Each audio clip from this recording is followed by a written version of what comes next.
どうも皆さんこんにちは。おなおドーナッツです。うどんってね今日うどんですかってなんかね、この変わった整形をちょっとねやってみたかったので、今日はチャレンジしてみつつ、いちごがね出てきましたので、いちごを使ったいちごのタルトパン挑戦していきたいと思います。生地作りということで早速作っていくんですけど、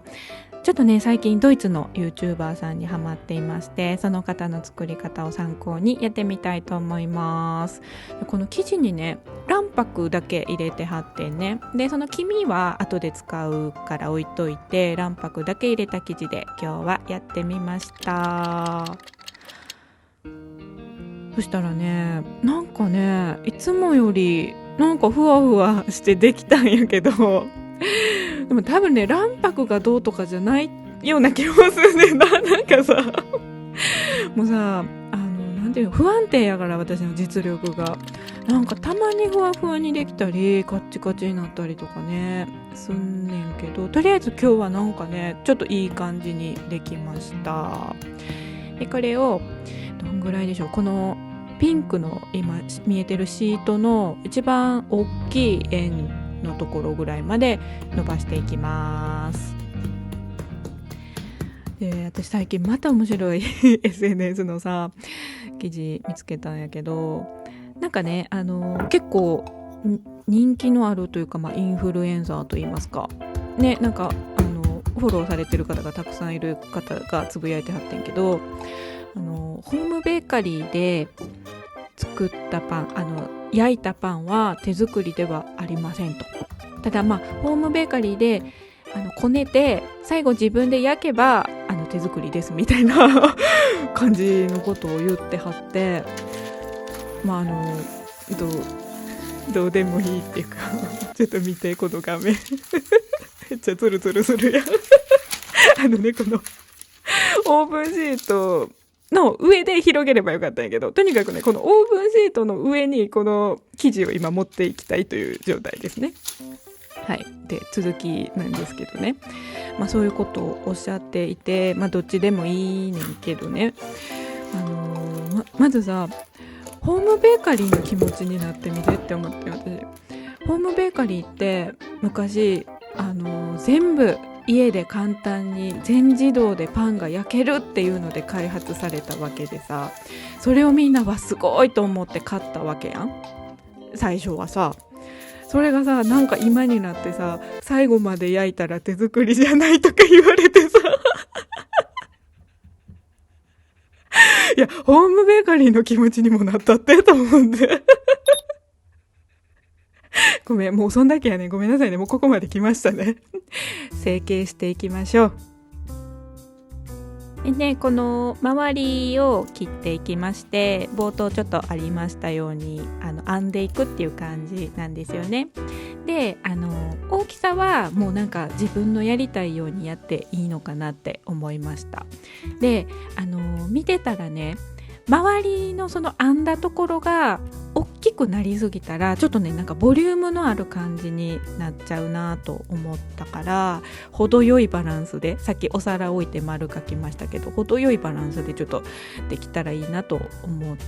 いましたと。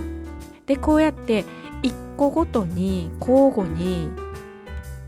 1個飛ばしでやっていかない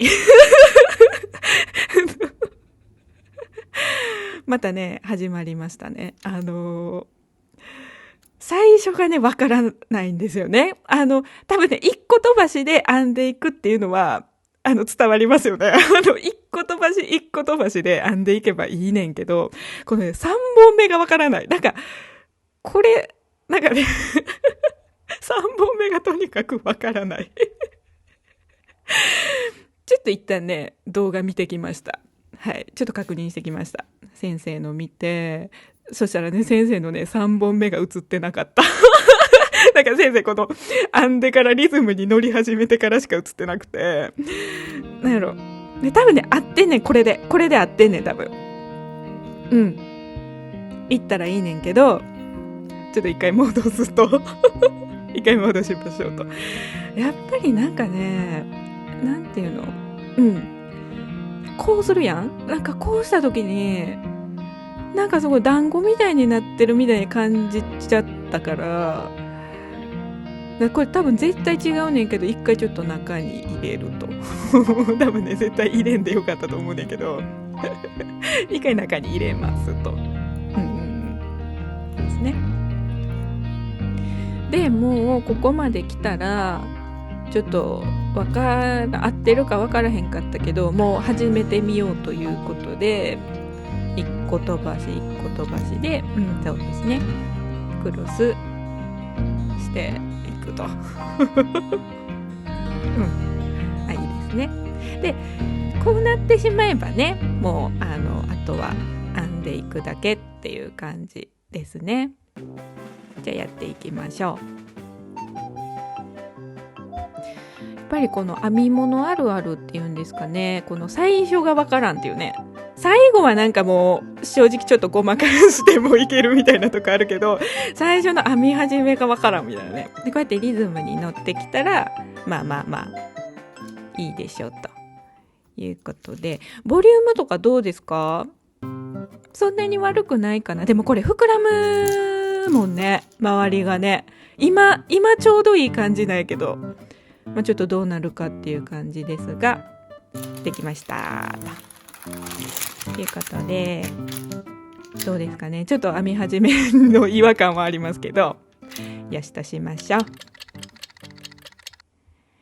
いちごをね4キュッパで手に入れることができました。やっぱりね、高いですけどね、それでも。でいきなりカスタードクリーム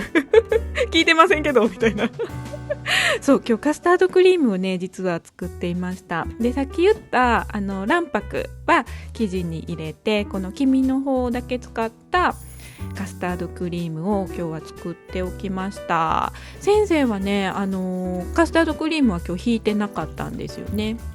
で最近ちょっと私この豆乳で作るっていうのにハマっているので、なんか美味しい気がしてね私だけやね気がして、今日は豆乳カスタードクリームをまず作って敷いて、いちごをねもうお好きなだけ並べるという感じでやっていきたいと思います。先生はねいちごだけ並べてクリーム塗らずにお砂糖をかけて焼いてました。どうでしょうか。でね先生はね先生の話ばっかり先生はねここで黄身をここに塗ってました。で私は牛乳塗っていきます。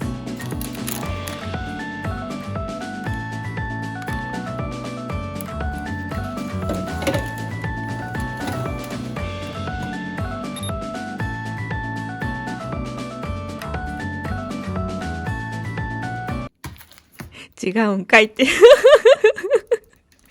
パンじゃないんかいって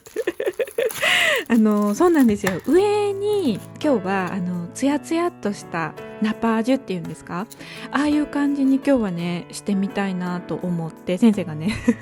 大好きな先生がねしてはったんですけど、ゼラチンがいったんですよ。でゼラチンはさちょっとよう使い切らんなと思って見てたら、どうやらねこのリンゴのゼリーを溶かして塗ればいいということだったので、今オーブンの上で溶かしながら焼けました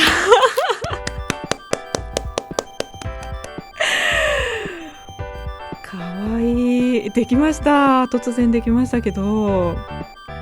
塗らんでいいかな。ちょっと周りのこのバターっていうかね、今日はちょっとマーガリンなんですけどこれ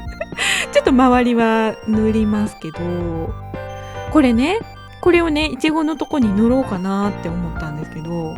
とりあえず塗りますちょっと一回やってみたかったからね、ちょっと一回塗ります。さてさて今日はこうなりました。切ってみますね。ちょっとなんか周りのボリュームもね悪くない感じですよね。どうかな。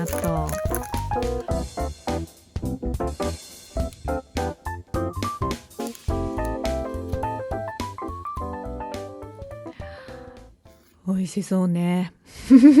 ね、美味しそうね、これは。このツヤツヤもやっぱ良かったかな、やって。ちょっとね、いただきます。